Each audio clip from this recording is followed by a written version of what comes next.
बहुत दिन से ये ब्लॉग मेरी गैलरी में पड़ा हुआ था और एडिटिंग करने में बहुत तकलीफ जा रही थी, इसलिए कर नहीं पाई। तो दोस्तों, स्वागत है मेरे इस नए ब्लॉग में। आज मेरे दरवाजे पे हाथी आए। इनको देखा तो थोड़ी तसल्ली हुई, सुकून मिला, आंखों को ठंडक मिली। दोस्तों, मेरे दादाजी का देहांत हो चुका है। आज दादाजी का 12वां दिन है दादाजी को गए हुए। नाश्ता बन चुका था, सबको प्लेटें लगा के दी, सबको नाश्ता करवाया। साइड में बच्चे खेल रहे थे तो दोस्तों, सारे मेहमान आ रहे थे, परिवार वाले बहुत दूर दूर से आ रहे थे।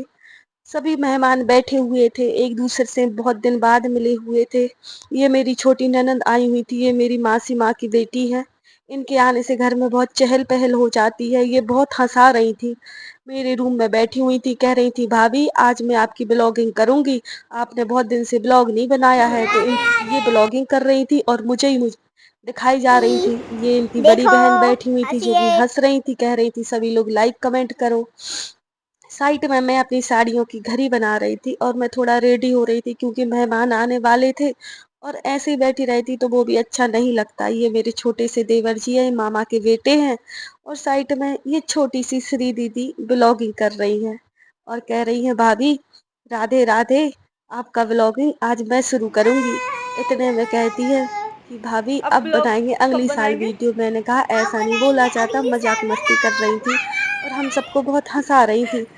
साइड में मामी लोग बैठी हुई थी दूसरे कमरे में, तो मैं वीडियो बनाने लगी। तो मैंने कहा आप सभी लोग भी मेरे वीडियो में हाय हेलो कर दो। तो सभी लोग ने बहुत प्यार से देखा और सभी लोग ने हाय हेलो किया। और मैं भी साइड में बैठी हुई थी, मेरी माँ आई हुई थी, कुछ काम कर रही थी, पसीने पसीने हो रही थी क्योंकि मेहमानों का आना जाना होता है तो बहुत काम पड़ जाता है। ये मेरी सभी छोटी नंदे बैठी हुई थी, ये मेरी मासी माँ है, ये दादी माँ है, ये मेरी दीदी लोग हैं, मामी है, सभी लोग बैठी थी। सबसे मिलके अच्छा लग रहा था और बहुत दुख भी हो रहा था। सभी लोग दादाजी के बारे में बात कर रहे थे, साइड में मैं बैठी वीडियो बना रही थी।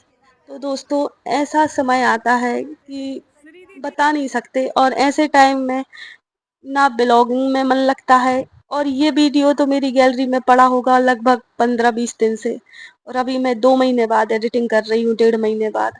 ये पकवान बन रहे हैं रसोई घर में, अलग अलग प्रकार के, किसी साइड सब्जी पूड़ी दही बड़े और पता नहीं क्या क्या, जो कि मेहमानों के लिए बन रहे हैं।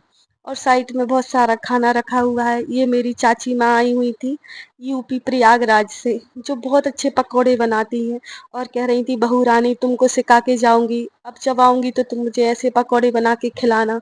मैंने कहा चाची जी, आपके जैसे पकोड़े तो मैं नहीं बना पाऊंगी, लेकिन हाँ बना के जरूर ये खिलाऊंगी। सब्जी कट ये रही है। साइड में सब्जियां कट रही थी, मैं दादी से बात कर रही ये थी अम्मा सब्जी में सब्जी क्या काट रही है, बना काय रही है की सब्जी दादी। बना रही है दादी अम्मा? बता रही थी। सब लोग सोच रहे थे कि सबका ध्यान भटका रहे और चाची जी बहुत समझा रही थी कि अब रोना नहीं, वो भगवान जी के पास गए हैं, उनके लिए प्रार्थनाएं करो, उनकी अच्छी यादें करो, अब रोना नहीं है। बहुत अच्छी हैं चाची जी, बहुत समझाती हैं, इनसे बहुत कुछ सीखने को मिलता है और कोशिश करूंगी फिर से इनसे जल्दी मुलाकात हो। लेकिन ऐसा समय कोई किसी के साथ ना आए, भगवान किसी का भी ना आए कि ऐसे समय में किसी का मिलना हो। और फिर ये उसके सब बाद दिखा रहे हैं। नाश्ता लगने लगा। तो आज दादाजी को गए हुए 12 दिन हो चुके हैं। आज दादाजी हमारे बीच नहीं है, लेकिन उनकी सीख, उनका प्यार, उनका आशीर्वाद हमेशा हमारे साथ रहेगा। फिर हमारे स्वामी जी बोलने लगे कि चलो डॉक्टर के पास चलते हैं, मेरे दांत में बहुत ज्यादा दर्द है, तुम मेरे साथ चलोगी, मुझे अच्छा लगेगा और थोड़ा तुम्हें भी अच्छा लगेगा। रास्ते में मुझसे मजाक कर रहे हैं, कह रहे हैं तुम्हारे इतने बड़े बड़े सींग हैं, लड़ने को तैयार रहती हो। मैं हंस रही हूँ। बस दोस्तों, आज का ब्लॉग यहीं खत्म करते हैं। उम्मीद है आप सभी हमारे परिवार की भावनाओं को समझेंगे और हमारे दादा जी के लिए प्रार्थनाएं करेंगे। अगर ब्लॉग अच्छा लगा हो तो वीडियो को लाइक करें, चैनल को सब्सक्राइब करें, अपना प्यार ऐसे ही बनाए रखें। मिलते हैं अगले ब्लॉग में और फॉलो करना नहीं भूलना, लाइक शेयर कमेंट करिएगा।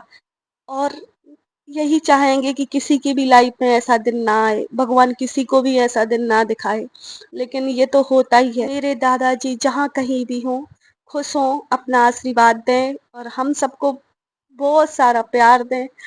और यही उम्मीद करते हैं कि हम लोग को इतनी हिम्मत दें कि उनके दिए संस्कारों पे हम चल सकें। तो दोस्तों, फिर मिलेंगे नए ब्लॉग के साथ। बाय।